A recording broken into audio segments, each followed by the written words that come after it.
بسم اللہ الرحمن الرحیم الصلاۃ والسلام علیک یا قرۃ عیون المومنین وعلی اصحابک آلک و اصحابک یا غیظ قلوب المنافقین۔ پیر محمد افضل قادری سجادہ نشین نیک آباد و بانی تحریک لبیک یا رسول اللہ مخاطب ہوں۔ مفتی طارق مسعود ہے، اس نے میرے فتوے کو غلط رنگ دیا ہے اور غلط رنگ دے کر اس کو فساد قرار دیا ہے، فساد فی الارض قرار دیا ہے۔ تو میں اس موضوع پر اہم کلام کرنا چاہتا ہوں۔ علماء و وکلاء سیافی بھی سنیں، عام مسلمان بھی سنیں۔ میں یہ کہنا چاہتا ہوں گستاخ رسول واجب القتل ہے۔ ارشاد باری تعالیٰ ہے ان الذین یؤذون اللہ ورسولہ لعنہم اللہ فی الدنیا والآخرہ واعد لہم عذابا مہینا۔ جو لوگ ایذا پہنچاتے ہیں اللہ اور اس کے رسول کو، ان پر لعنت ہے دنیا اور آخرت میں، اور رسوا کرنے والا عذاب ان کے لیے تیار کر رکھا ہے۔ اور پھر آگے آیت نمبر 61 ہے اسی صورت کی احزاب، فرمایا ملعونین اینما ثقفوا اخذوا وقتلوا تقتیلا۔ یہ لعنتی ہیں گستاخان رسول، جہاں کہیں بھی پائے جائیں ان کو پکڑا جائے اور ان کو قتل کیا جائے۔ یہ مرزا جیل میں جو ہے یہ بدترین گستاخ رسول ہے، بدترین اسلام دشمن ہے، قرآن کا دشمن ہے، اس سے اوپر اللہ کا دشمن ہے، اللہ کے رسول کا دشمن ہے، صحابہ کا دشمن ہے، ختم نبوت کے عقیدے کا دشمن ہے۔ اکابر اولیاء امت جنہوں نے بے شمار لوگوں کو مسلمان کیا، اسلام کو کھڑا کیا دنیا کے اندر، ان کا یہ دشمن ہے۔ اور یہ پاکستان کا بھی دشمن ہے، کیونکہ یہ افواج پاکستان کے خلاف نفرت پیدا کرتا ہے۔ جو گرانٹڈ لوگ ہیں جو افواج کے خلاف مختلف پراپیگنڈے کرتے ہیں، ان کا سرغنہ ہے۔ پاکستان کی سلامتی کے لیے بھی اس کے خلاف اقدامات اٹھانے ضروری ہیں۔ اس کی جو گستاخیاں ہیں میں پہلے بیان کر چکا ہوں۔ اس نے کہا کہ اللہ مومل جملہ ہے، مومل کا مطلب ہے اس کی حقیقت کوئی نہیں۔ مومل کہتے ہیں جیسے پانی شانی، پانی کی حقیقت ہے، شانی کی کوئی حقیقت نہیں، شانی مومل ہے۔ اللہ کی تو حقیقت ہے، اللہ سے مراد واجب الوجود ہے، ذات واجب الوجود، جامع صفات کمال، رب العالمین، خالق کائنات، وہ ہستی جو پوری کائنات کی خالق ہے اور ربوبیت کر رہی ہے، وہ ہستی مراد ہے۔ تو یہ اللہ تعالیٰ کی واضح توہین ہے۔ کہتا ہے جو قرآن پڑھا جاتا ہے نا، ایسے ہے جیسے فرینچ میں گالیاں۔ اس کی تشریح یہ کرتا ہے کہ ترجمے کے ساتھ قرآن پڑھنا چاہیے۔ ترجمے کے ساتھ بھی ٹھیک ہے، صحیح ترجمہ ہو، لیکن ترجمے کے بغیر پڑھنا بھی عبادت ہے، سننا بھی عبادت ہے، دیکھنا بھی عبادت ہے۔ یہ ساری باتیں حدیثوں سے ثابت ہیں۔ کبھی کسی نے نہیں کہا کہ یہ فرینچ کی گالیوں کی طرح ہے، قرآن کی توہین۔ پھر اس نے کہا جی کل کا چھوکرا، یہود نے کہا، یہود نے بالکل نہیں کہا، ہمارا چیلنج ہے۔ اس کا جواب نہیں دے سکا، جو جواب دیا وہ بالکل ایک مذاق ہے جی میں نے بہت سی یہودیوں کی جو باتیں ان کو جمع کر کے خلاصہ نکالا ہے۔ اس طرح تو پھر ہر بات کا خلاصہ لوگ نکال لیں گے، جو جتنے بھی گستاخ ہیں، بے ادب ہیں، کہ جی ہم نے خلاصہ نکالا ہے۔ یہ کل کا بھی توہین ہے، کل کا اس کو کہتے ہیں جو ناقص ہو، ادھورا ہو۔ یہ کل کا پہلوان ہے، یہ کل کا سیافی ہے، اس میں تنقیص کا معنی پایا جاتا ہے۔ چھوکرا کا لفظ جو ہے یہ حضور نبی کریم کے لیے، آپ تو 53 سال میں تھے اس وقت جب مدینہ شریف میں گئے، اس عمر میں آپ کو چھوکرا کہنا، اس سے بڑی گستاخی اور کیا ہو سکتی ہے۔ پھر اس نے جو پرسوں اس کی تقریر شائع ہوئی، اس میں سمعنا فتى یذکرہم یقال لہ ابراہیم، اس کا ترجمہ یہ کیا ہے کہ ایک کل کا چھوکرا ہے ابراہیم۔ ابراہیم علیہ السلام کو کل کا چھوکرا کہا۔ فتح کا معنی نوجوان ہوتا ہے، جوان ہوتا ہے فتح کا معنی، کل کا چھوکرا نہیں ہوتا۔ ابراہیم علیہ السلام کی توہین کی وجہ سے بھی یہ واجب القتل ہے۔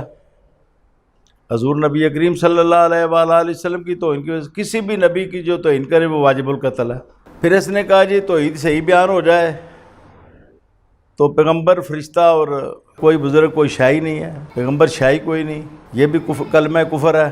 فرشتہ شاہی کوئی نہیں، یہ بھی کلمہ کفر ہے۔ کوئی بزرگ شاہی کوئی نہیں، تمام بزرگوں کی شاہیت کی نفی کرنا یہ بھی کفر ہے۔ پھر اس نے کہا جی ہمیں اگر مرزائی کافر نہ کہے تو ہم بھی ان کو نہیں کہیں گے۔ اس کا مطلب ہے کہ اس کو کافر کہنے کی وجہ سے وہ کافر ہے، وہ ختم نبوت کے انکار کی وجہ سے کافر نہیں ہے۔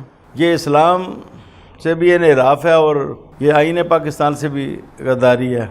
پھر کہا جی صحابی ہونا کوئی فضیلت نہیں، حالانکہ صحابی ہونا بہت بڑی فضیلت ہے۔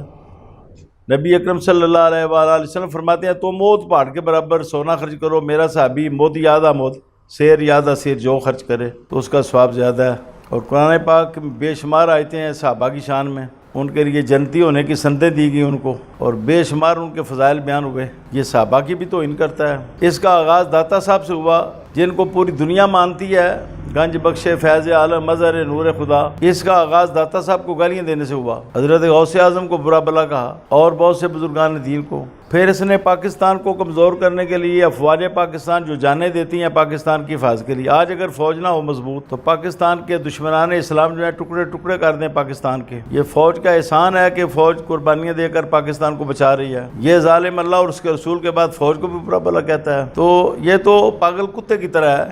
پاگل کتے کا علاج اس کو مار دینا ہوتا ہے۔ یہ دیکھیں نا، کچے کے اندر پولیس مار رہی ہے ڈاکوؤں کو، تو وہ کوئی عدالت نے فیصلہ کیا ہے اس کو بھی مار دو، اس کو بھی مار دو، تو وہ لوگ فسادی ہیں، ان کو ماورائے عدالت مارنا جائز ہے۔ پولیس مار رہی ہے کچے کے علاقے میں، تو اگر دہشت گرد کو مارنا جائز ہے ماورائے عدالت، چور اور ڈاکو کو، تو گستاخ رسول تو سب سے بڑا مجرم ہے، یہ تو سب سے بڑا فسادی ہے، یہ تو سب سے بڑا خطرناک شخص ہے۔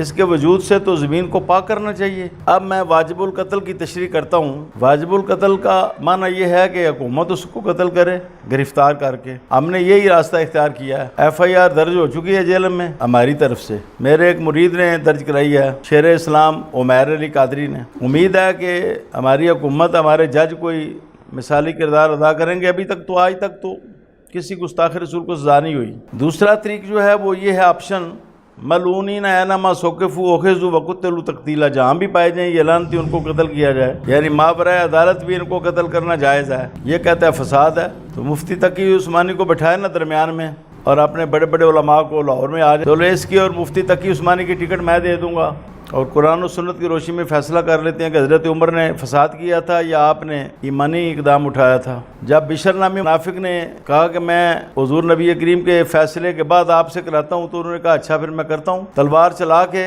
اس کی گردن کرم کر دی، اور میں ہاکذا اقضی لمن لم یرضی بقضاء اللہ ورسولہ، یہ فیصلہ ہے، ماورائے عدالت تھا۔ بشر نامی منافق کو قتل کیا۔ اگر اس زمانے میں یہ مفتی طارق صاحب ہوتے اور یہ لوگ ہوتے اس کے جو ٹولے کے لوگ ہیں، تو انہوں نے بشر کے ساتھ کھڑے ہونا تھا۔ انہوں نے حضرت عمر کو بھی فسادی کہنا تھا رسول کریم کی عدالت ہے، یہ تو عدالتیں ہیں ہی کچھ نہیں، رسول کریم کی عدالت اصل عدالت ہے۔ آپ کے سامنے یہ عدالتیں کیا حیثیت رکھتی ہیں؟ تو رسول کریم کی عدالت موجود ہے اور بشر کو مار دیا ہے، اب تو بڑے فسادی ہیں، آپ نے تو غلط کیا ہے حضرت عمر۔ انہوں نے بشر کے ساتھ کھڑے ہونا تھا، اس وقت منافقین سارے بشر کے ساتھ کھڑے ہوئے۔ حضرت غازی علم الدین شہید نے قتل کیا راجپال کو، اس نے راجپال کے ساتھ کھڑے ہونا تھا اگر ہوتا تو، اور اس نے کہنا تھا یہ سب فسادی ہیں۔ قائد اعظم بھی فسادی ہے جو اس کی بحث کر رہا ہے، آ کے مقدمہ لڑ رہا ہے۔ علامہ اقبال بھی فسادی ہے، ماورائے عدالت قتل ہو گیا ہے۔ یہ پتہ نہیں، ان لوگوں کے پاس علم تو بہت ہے لیکن علم کا نور کوئی نہیں، علم کے نور سے یہ لوگ خالی ہیں، یا یہ خود لوگ جو ہیں ان باتوں میں ملوث ہیں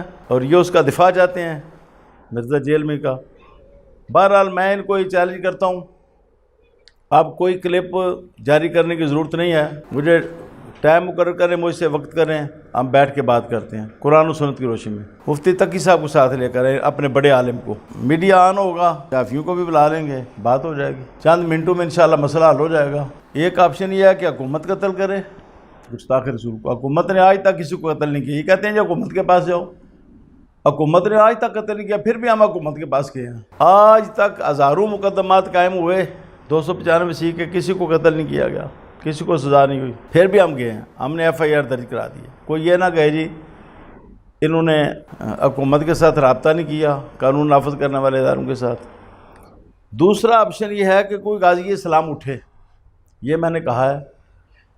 میں یہ واضح کرنا چاہتا ہوں کہ غازی اسلام میں نہیں مقرر کرتا، حضرت عمر کو کسی صحابی نے مقرر نہیں کیا، غازی علم الدین شہید کے ماں باپ کو بھی پتہ نہیں تھا، غازی ممتاز کی بیوی کو بھی پتہ نہیں تھا کہ یہ کام وہ کرنے جا رہا ہے، غازی ریاض کے بھی گھر والوں کو پتہ نہیں تھا، عامر چیمہ کے والدین کو بھی پتہ نہیں تھا۔ غازی جو ہوتا ہے نا، وہ اللہ تعالیٰ اس کے دل میں الہام فرماتا ہے کہ یہ کام کرنا ہے تو وہ کر دیتا ہے، وہ بھی من جانب اللہ آتا ہے۔ غازی بھی پیر افضل قادری نہیں اس کو مقرر کرتا، بے وقوفی ہے تمہاری سب کی۔ وہ طارق صاحب، وہ کیا ہے نام ان کا، طارق مسعود صاحب کی بے وقوفی، اور جو میڈیا پر آتا ہے کیا نام ہے،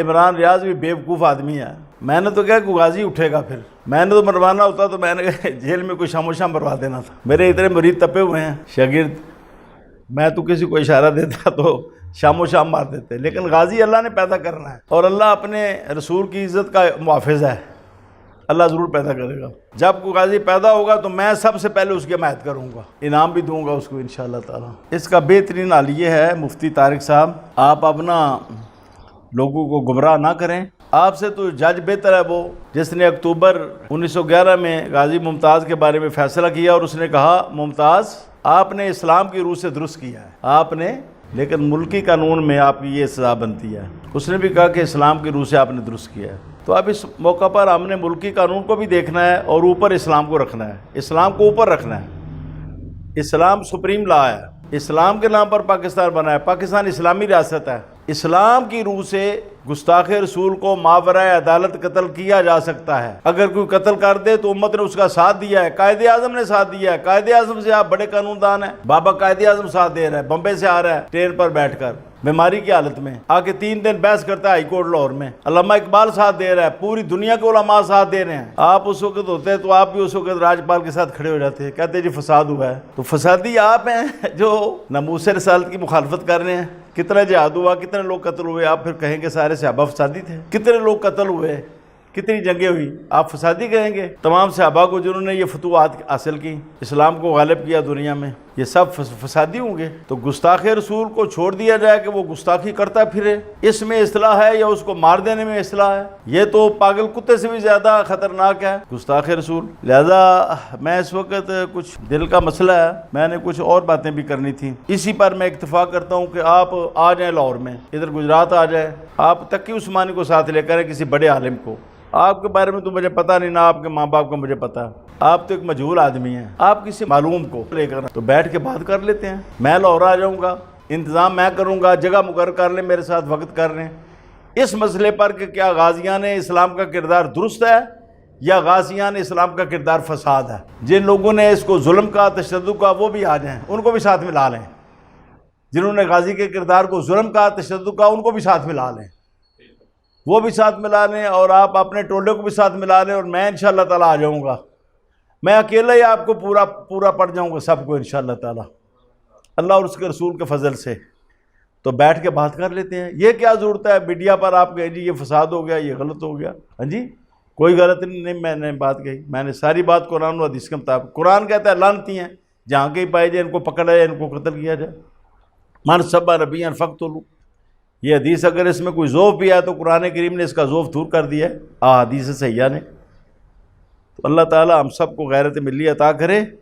اب ہمیں اس کا علاج کرنے ہیں، کس کا؟ مرزا جیلمی کا، گستاخ رسول کا۔ تو میں یہی کہوں گا کہ آپ نے اس میں مداخلت نہ کریں، آپ لوگ، اسی میں بہتری ہے، اسی میں بچت ہے، اسلام کی بھی، پاکستان کی بھی، اور سب کی۔